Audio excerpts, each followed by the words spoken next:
Hey guys, welcome to another Marvel Universe figure review. Today we're going to take a look at a really cool figure.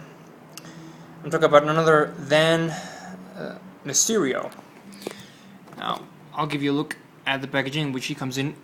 Very good illustration in the card back here by Mike Deodato Jr., if I'm not mistaken. You have the Marvel Universe logo and the name tag Marvel's Mysterio. I hate it when they do this, when they add the Marvels before the name of the character. I mean, it's not like any other character is named Mysterio. It's probably because of licensing and whatnot. But I mean, come on, man. Do you know any other character with the same name? It's just ridiculous. But okay. He's figure number 5 from Series 5. One of the last figures in the Marvel Universe line, as you know by now. Marvel. This particular toy line has changed its name to Marvel Infinite Series or something like that, much like the Marvel Legends newer figures. On the back, we have a very cool still image of the figure itself and a small description which reads as follows: "The manipulative master of special effects is capable of constructing any illusion and stagging any scene that deserves his diabolical plans." And in some other languages. On the back we have, on the bottom I mean, we have some, the roster of figures in this wave. I wanted to get Elektra, Rhino not so much, and I already have the amazing black costume Spider-Man, which is a variant of the first black suited Spider-Man ever released. And here we have fuck knows who saying collect them all. Okay, so this is Mysterio. Now I'll get this bad boy out of the box and show you what he's got. For those of you who don't know the character, here's a little trivia for you. He is a member of the Sinister Six. He's posed as Spider-Man at least twice. Once in the 90s animated series, in the episode called The Menace of Mysterio, if I'm not mistaken, which was a good episode. And another one in the Spider-Man PS1 game, which the whole premise of the video game, or the whole deal of it, is that he frames Spider-Man for stealing Octavius' device. So he makes Spider-Man look bad. But he's a very interesting character, and actually I've been, just before I did this review, I've been reading a little bit about him. I know who he is, but I don't know all there is to know about the character. He was that I knew he was a special effects maker, and then he decided to become, before he decided to become Mysterio, so that's where most of his supposed powers come from. But one really interesting thing I read is that he could possibly be the man talking to Kurt Connors in the post-credit scene of the Amazing Spider-Man movie. So that is really interesting. And one other really cool thing, I thought it was just me, but now I'm sure it's not. There's a specific part of the trailer for the Amazing Spider-Man 2 which reveals Mysterio's fishbowl head, as Spidey teases him. He always calls him fishbowl head, and he's right. His helmet looks like a fishbowl.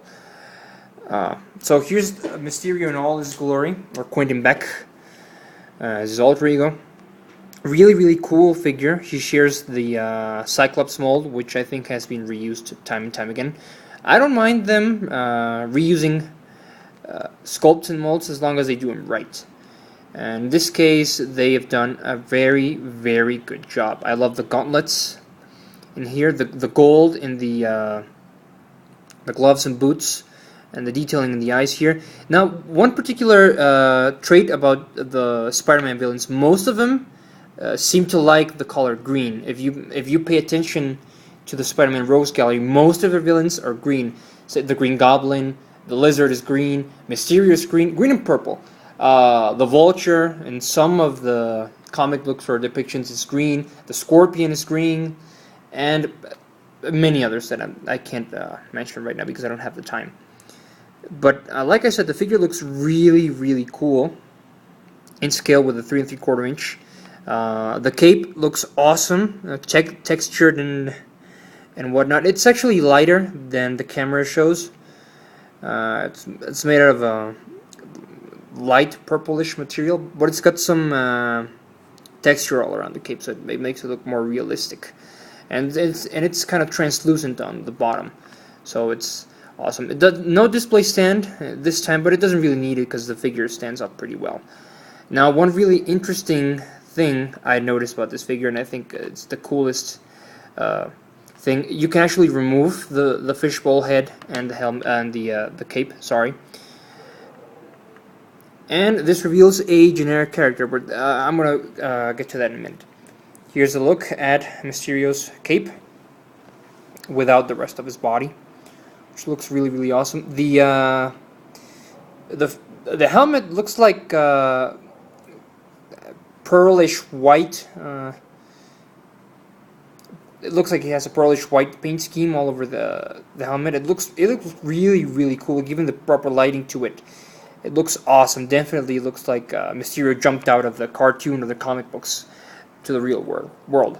So I really, really love this cape and everything. Here we have a closer look at the eyes with the cape, and it looks really, really cool. What I wanted to say about this figure is, if you look closely at the face Mysterio has, probably the camera doesn't show it to you very well, but those who have the figure will know what I'm talking about.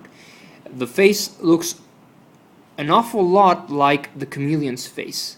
Really, really similar. I don't know why, if it was intentional, or if it was just a mistake, but it's a pretty cool one. In fact, if I had the chance to buy another Mysterio figure, I would definitely would, and then I would paint this whole face white so they can have a chameleon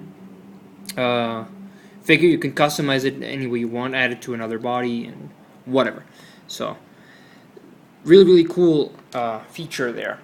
Now, in terms of articulation, I'm going to put his cape back on. He comes with a ball-jointed head, ball-hinged shoulders, swivel wrists, swivel biceps, ball-hinged elbows, a ball-jointed torso, swivel waist, swivel hips, or should I say hinged hips? Yeah, so he can do the splits. Swivel thighs, double-jointed knees, ball-hinged ankles, and I think, yeah, he has the ankle rockers. So it's a pretty well made figure. I'm not crazy about the hands, the way they're sculpted, and he should be packed with a closed fist and an open hand, so that he's kind of manipulating magic powers and stuff, or conjuring spells or whatever. But it looks really, really good.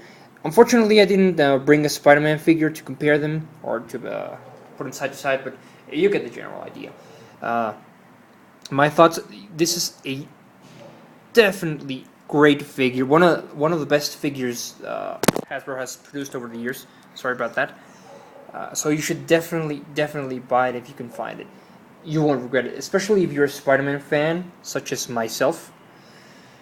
You're gonna love this figure. I absolutely loved it. I'm really, really happy in getting this figure.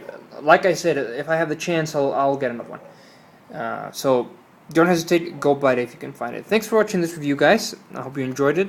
Until next time, take care, and may the force be with us all. Be sure to follow me on Twitter, and I'll post some pics tomorrow of this figure on Instagram. Later.